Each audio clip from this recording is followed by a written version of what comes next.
Hello friends, welcome to my YouTube channel. দেখো, আজকে বাবা বাজার থেকে নিয়ে এসেছিল ইলিশ মাছ। ইলিশ আমাদের সবারই খুব প্রিয় এবং আমারও বলতে পারো খুবই প্রিয় মাছ। তো আজকে বেগুন দিয়ে সর্ষে ইলিশ ভাপা হবে। তো বেগুনগুলো আগে থেকেই মা কড়াইয়ে ভেজে রেখেছিল।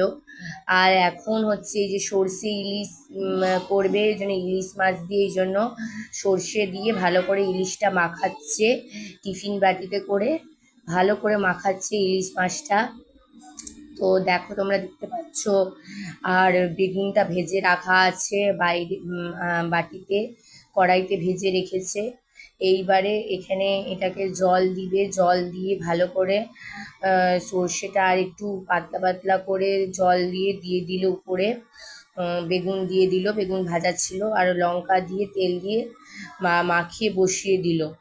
আর এই রেসিপিটা যদি তোমাদের ভালো লেগে থাকে তো অবশ্যই তোমরা like and share and subscribe করে দিও আমার চ্যানেলটিকে। আরও আমি পরবর্তীকালে ভালো ভালো আরও রেসিপি দেখাবো।